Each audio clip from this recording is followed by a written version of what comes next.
Welcome to my video on methylene blue. I never thought I would be recommending a synthetic compound such as methylene blue. It's a matter of being practical. In the times we live, our mitochondria are under attack from all directions, from chemtrails to electromagnetic fields to weaponized food and even genetic alterations through vaccines. I sometimes wish that we could return to the, quote, good old days, but in reality, this attack on our health and vitality has been going on for a very long time. For those interested in understanding how there can be individuals that plot against us and our health, I recommend listening to the initial work being done by a friend of mine in looking at the core of the situation, where there are those among us without conscience who thrive by destroying those around them. Similar to a drug addict, but these individuals get a high from hurting others. So it is not just profit over wellness. There is a deeper cause which she has been researching for years. When our mitochondria are weakened, we not only feel lethargic all the time, but are wide open to all types of metabolic diseases. What I'm doing is researching and experimenting with solutions to counteract all these factors that are weakening and even killing our mitochondria. Now, I am going to read and comment on a blog post from 2020, which gives a brief summary of methylene blue, the history, the mechanism of action, as well as dosage and safety. The blog post is titled Methylene Blue, and the first section has the title Methylene Blue, Cognitive Enhancer. This is the author of the blog. Yes, I take an anti-malarial to help improve my memory. Let me explain. Methylene blue was first formulated in 1876, and it was the first synthetic drug to be used in humans. It was originally used as a dye for cotton staining and is still used as a dye in laboratory settings. It was experimentally used to treat schizophrenia in the 19th century. At this time, a peculiar side effect of methylene blue was noted. In high enough doses, methylene blue will turn urine blue, and I can attest to that. Eventually, it was used side by side with other psychiatric medications to ensure drug regimen compliance. If a patient wasn't peeing blue, they weren't taking their meds. The blue pee side effect is still quite useful in Africa, where methylene blue is used as an anti-malarial. With drug faking being common in Africa, blue pee is the best indication you're not taking a fake drug. It was also used extensively in World War II by Allied forces in the South Pacific for malaria, who used to joke, quote, even at the loo, we pee navy blue, end of quote. Methylene blue is now being researched for help in diseases such as cancer, Alzheimer's, multiple sclerosis, depression, and aging. It's quite an exciting dye. I agree with the author that methylene blue is an exciting dye. A miracle happened in my life recently that I would like to share. My mom was diagnosed with dementia about 15 years ago and had to progress to where she could no longer stay at home. From 2021 to 2023, I noticed a rapid deterioration in her symptoms. She was more depressed, lost her short-term memory, and that she would ask the same question many times over within an hour. She had shorter attention span. She no longer showed affection, such as giving hugs. In early 2024, she began taking a low dosage of Methylene Blue, and I immediately noticed a slight reversal of dementia symptoms. This was confirmed by the medical professionals that were working with her. We increased the dosage to just 5 drops a day, and we were all amazed by the continued improvement. When I visited her in late June 2024, it was a miracle in that she was alert, smiling. She gave me hugs and even kissed me on the cheek when leaving. Something I had not seen for at least 3 years. Methylene Blue gave me my mother back. And I cannot tell you how important that was to all of us. Returning now to the blog. Let me review the mechanism of action before discussing promising research, safety, and if one was inclined, dosage. This next section is titled Mechanism of Action. You would think it impossible that one dye could be used to treat so many seemingly disparate diseases. It seems implausible. Methylene Blue does not work on the receptor ligand model like many other drugs do. It works by directly increasing mitochondrial respiration through the electron transport chain. The electron transport chain is a series of 4 protein complexes that sit in the membrane of the mitochondria and are responsible for oxidative phosphorylation. Oxidative phosphorylation is the main method through which ATP is produced, the quote, energy currency, unquote, of the cell. Methylene Blue can easily cross biomembranes, such as nitric oxide does. It permeates into the mitochondria, where it acts on the electron transport chain as an electron transporter. It is first reduced to MbH2 by the NADH that comes from the electron transport chain complex 1, and then reoxidized back to methylene blue by complex 4. The cycling between these 2 forms facilitates electron transportation for ATP synthesis and increases the performance of the electron transport chain. This is true even in hypoxia. An increase in ATP from the mitochondria is beneficial, even in healthy individuals. The cell is the foundation of life. The mitochondria powers the cell through ATP synthesis. You are comprised of a multitude of cells. The mitochondria powers you.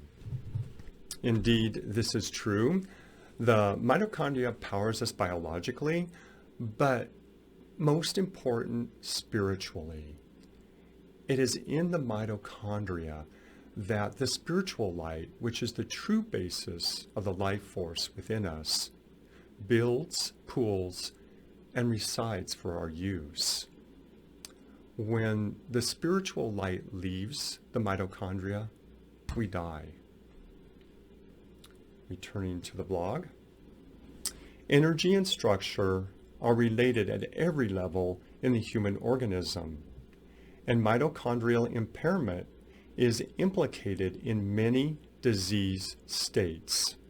Then he has listed here diabetes, multiple sclerosis, cancer, etc. And here's a quote from a study.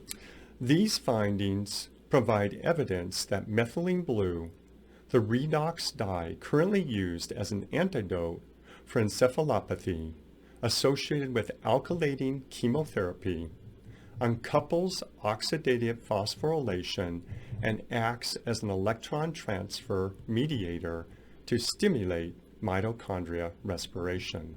End of quote.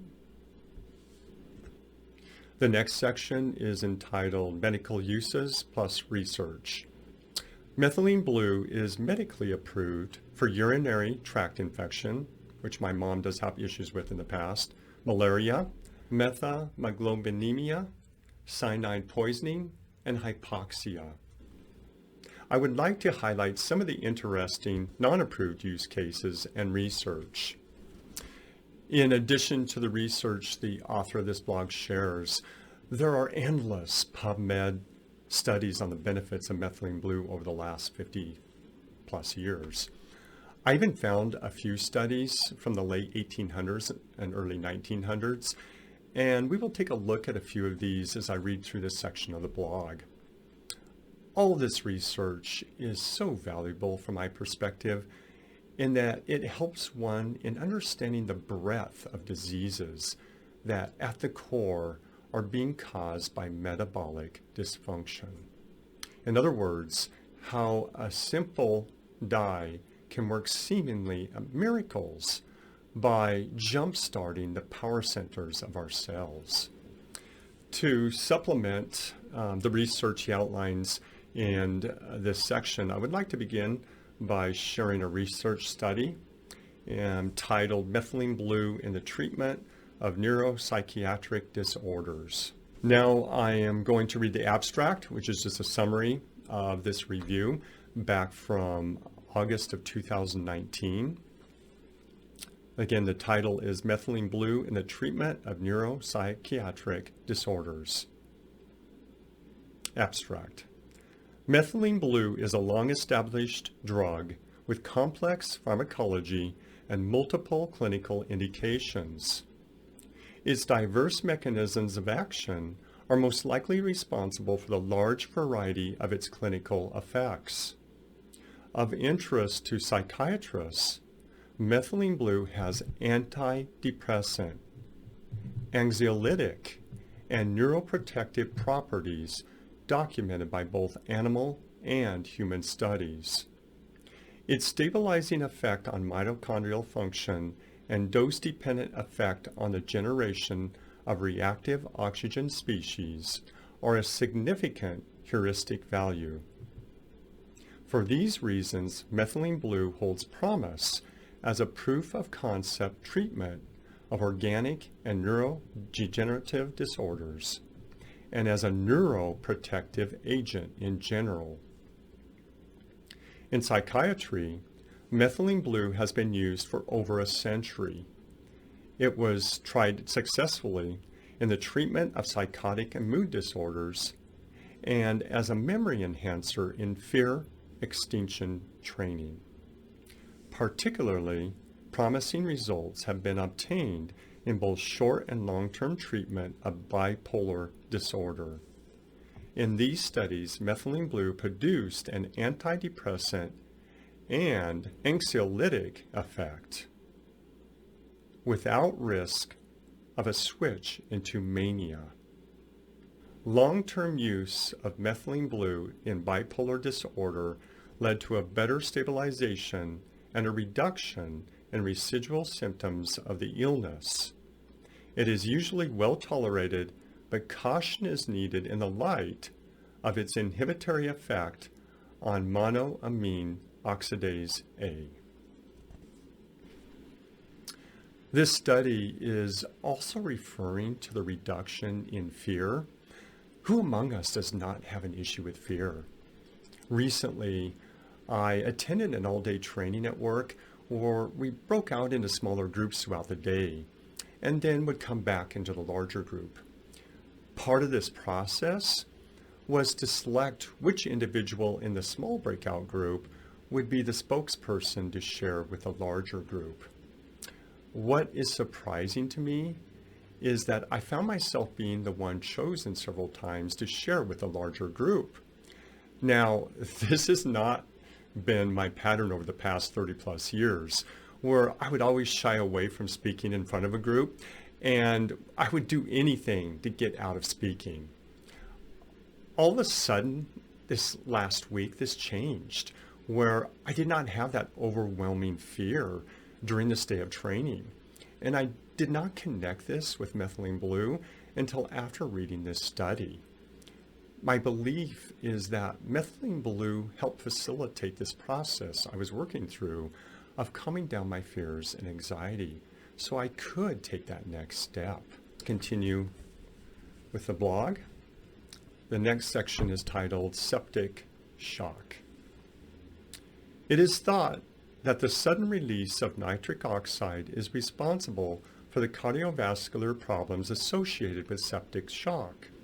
Methylene Blue has been found to be a potent inhibitor of nitric oxide synthase, one of the 3 enzymes involved in nitric oxide synthesis. The exact impact Methylene Blue can have in sepsis is inconclusive. There is a lot of research going on about nitric oxide at this time. When we find these 2 pathways of Methylene Blue research and nitric oxide research dovetailing together, we will find that it is nothing more than a proper balance.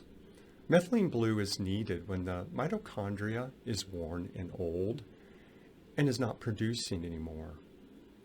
Methylene Blue boosts that worn and old mitochondria to come into a production that balances the production of nitric oxide. The next section is skin aging. As we age, the combination of accumulated reactive oxygen species, also called ROS for short, and the body's reduced ROS scavenging capacity leads to increased oxidative stress. Collagen is a protein responsible for producing skin structure and forming connective tissue. The overabundance of ROS decreases collagen synthesis and increases collagen breakdown. According to this ROS theory of skin aging, skin products with antioxidants are used to suppress or neutralize excess ROS. Vitamin C and vitamin E being the most well-known antioxidants in skin products. Methylene Blue, acting as an antioxidant, is able to deactivate superoxide, a potent ROS. As we age, our metabolism becomes more dysfunctional, resulting in higher levels of free radicals in our cells, which leads to aging symptoms. In this case, the symptoms being wrinkles and dry skin. Thus, Methylene Blue slows down the aging process by reducing free radicals in the cells. I've seen products that will tout that their Methylene Blue cream is an age repair to the skin. But I would be cautious in that many have ingredients that appear to me to be counterproductive. In other words, counteract the positive effects of Methylene Blue, such as seed oils. If I were to make a cream with Methylene Blue, I would keep the ingredients simple, and I would base the carrier oil upon the blood type to minimize inflammation response from antigens. Let's continue with the blog here. The next section is entitled Malaria. As already mentioned, Methylene Blue was heavily used for malaria before being replaced by other antimalarials which didn't turn urine blue. In 2014, a study showed that intravenous Methylene Blue was just as effective as the standard malaria treatment method, intravenous artesunate. Now we are going to take a look at a brief article on malaria all the way back to December 1893. The title is On the Use of Methylene Blue in Malarial Fevers. During the past 2 years, we have made an extensive trial of Methylene Blue in the treatment of malarial fevers on both European and native cases. And from the results obtained are of opinion that in many cases it is a valuable remedy and that its therapeutic properties deserve wider recognition. Ehrlich has used the drug in a few cases in Germany and found that the development of malarial plasmodia in the blood was arrested, and their number quickly reduced by its administration. As mentioned earlier, I'm going to share with you a few of these older studies and write-ups by doctors and scientists. And the reason why is I wanted to show that scientists and doctors researched the many benefits of methylene blue back in the late 1800s. But those in power sidetracked this amazing product and brought forward inferior synthetic products with patents to make more money off the people. Note that malaria eventually developed a resistance to many of these synthetic drugs. What is unique about methylene blue is that there is no known way through which a pathogen can develop a resistance. This is in contrast to other drugs where we often hear about antibiotic and antiviral resistance developing over time. I mean, this alone is huge. Let's continue with the blog. The next section is entitled Cancer. A study from 2017 shows that methylene blue was able to differentially kill tumor cells in culture when used in conjunction with photodynamic therapy. Photodynamic is just light therapy. And you'll see that nowadays, especially with red light therapy. The combination of methylene blue and red light therapy are reported to have significant impacts on patients. This is one of the only papers I have found on the effects of methylene blue on cancer. More research is needed, especially since cancer may be a metabolic disease.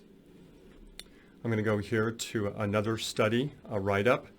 The original communication was titled Methylene Blue in the Treatment of Cancer. And I'm just going to read the last paragraph or so of this write-up. My experience with methathione hydrochloride, which is the same as methylene blue, teaches me to expect the following results. First, everything with which it comes in contact is stained a deep blue. The urine soon looks like blue ink.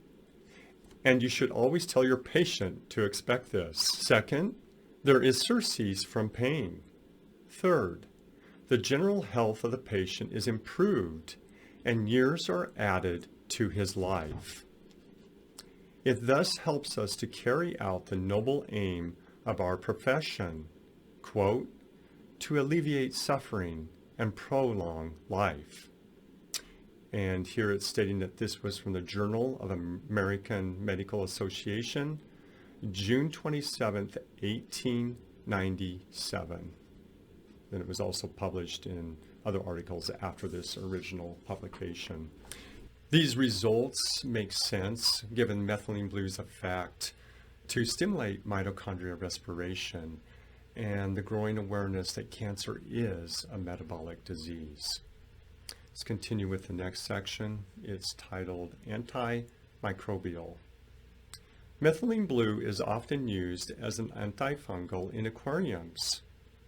It's often used to treat fish eggs to ensure they're not lost to fungal overgrowth.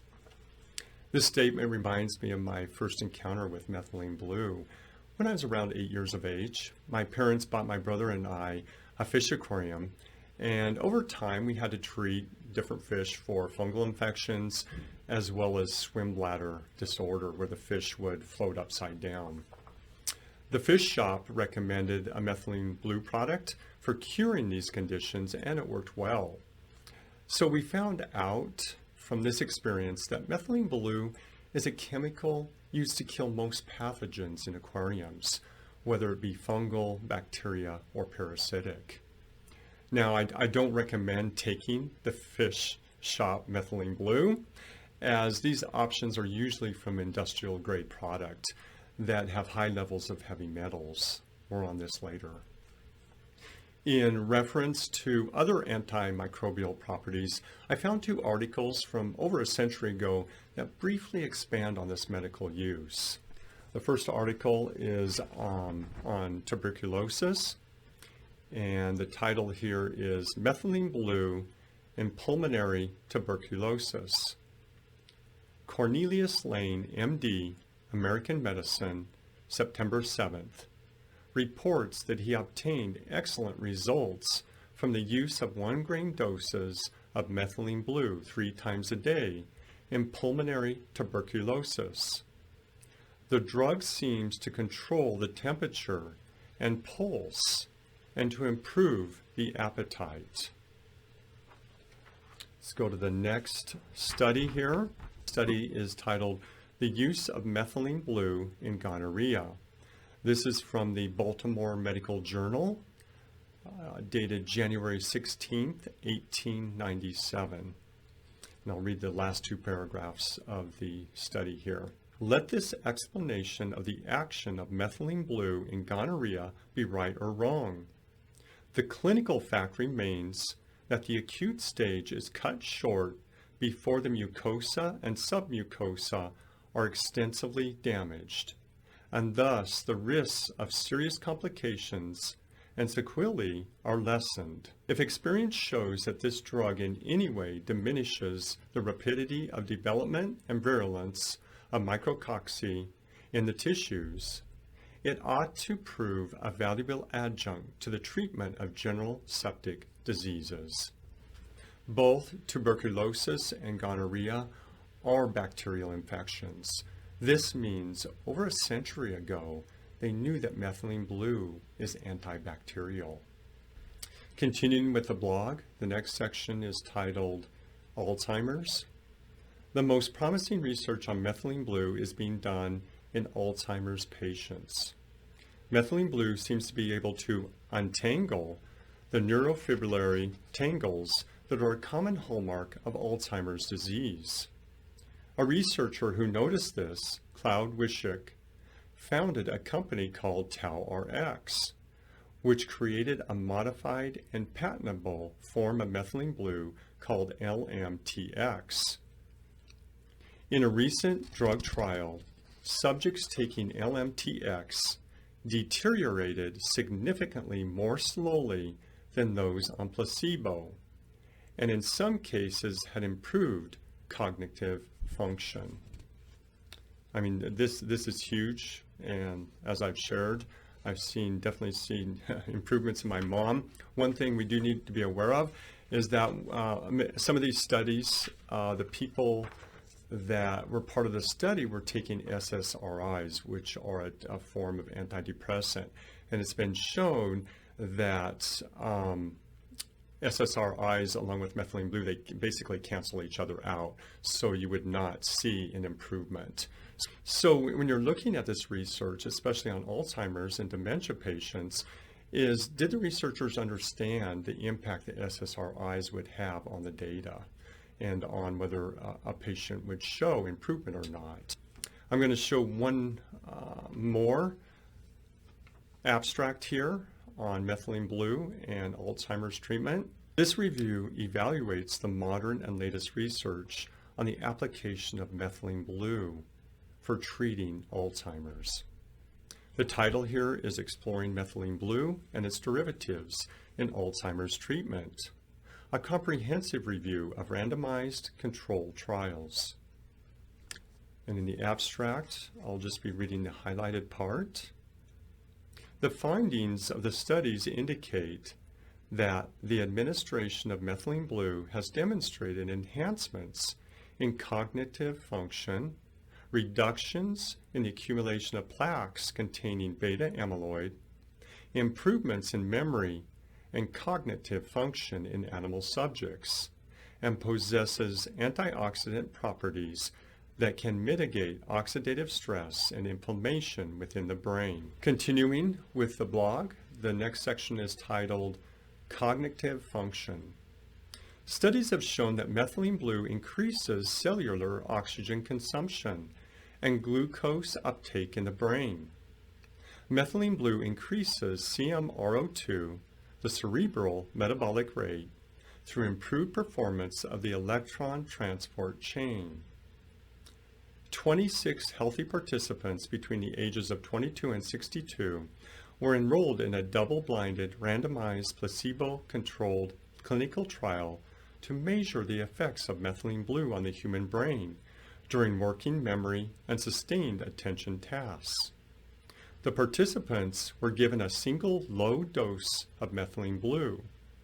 Participants who took methylene blue had a 7% increase in correct responses during memory retrieval. This is an hour after only a single low dose.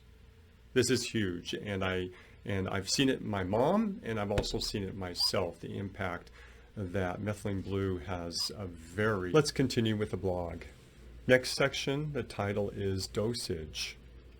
Because methylene blue is still being studied in healthy humans for mitochondrial and memory-enhancing effects, there's no recommended dosage unless you have malaria.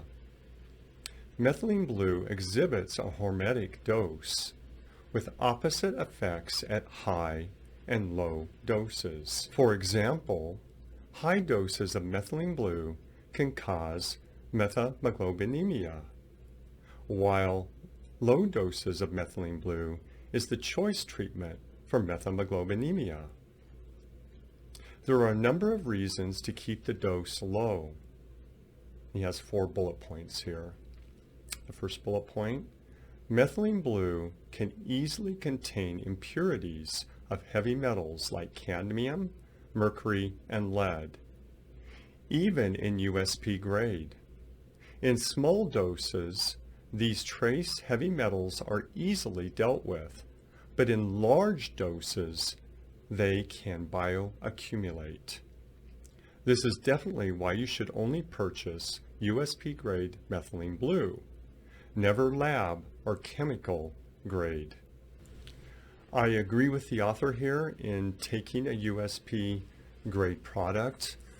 There are a wide variety of sources of heavy metal poisoning in modern society, including cosmetics such as lipstick, toothpaste, drinking water, and even tattoos. So we do not need to add another source or another product that will increase heavy metals in the body. Part of my daily routine is to take around 1 gram of chlorella every day, as it is my belief that chlorella helps remove heavy metals from the body. Now, if I were taking high doses of methylene blue each day, I would then add food-grade diatomaceous earth, as it is a very good binder, so helps remove heavy metals and toxins from the body. Let's continue with the blog on the second bullet point. Methylene blue can exhibit effects at nanomolar ranges in cell cultures. Number 3, at high doses, methylene blue can potentially steal electrons away from the electron transport chain complexes, disrupting the redox balance and acting like a pro-oxidant.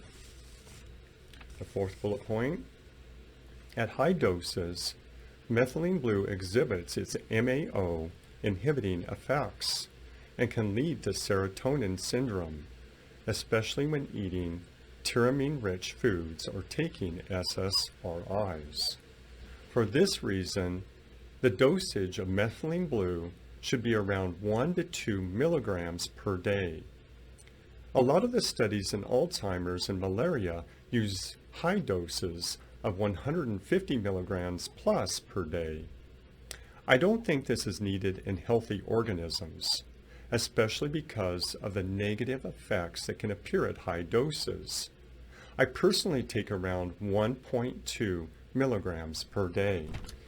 In the study he references here, it states that methylene blue is a safe and effective drug when taken in doses less than 2 milligrams per kilogram of body weight. I think about this, and there's been dramatic changes in my mom's symptoms with taking only 0.04 milligrams per kilogram of body weight each day. So from my experience, very low doses are effective, and I'm looking forward to continued improvement in my mom as we continue to tweak the dosage that she's given daily. I'm a healthy individual, and so I do agree with the author in that I take between 1 and 2 milligrams per day of methylene blue just to help out to counteract any toxic effects that our modern society is having on my mitochondria. Let's continue with the next section. The next section title is Safety. It has 4 bullet points here. Number 1, it should not be taken with an SSRI, which is a type of antidepressant. Second bullet point, it should not be given to babies. Third bullet point, if you have a G6PD deficiency. Number 4, don't take the ones they sell in the fish store. Only purchase USP grade methylene blue that has been analyzed for trace minerals. And I would take this a step further and recommend you only purchase methylene blue that's been produced in the US or in Europe. Let's continue with the next section. The title is Side Effects. Methylene blue is quite safe at low doses, assuming no contraindications with SSRIs or presence of the user having a G6PD deficiency. Side effects are rare in doses under 2 milligrams per kilogram, and especially rare at doses of 1 milligram.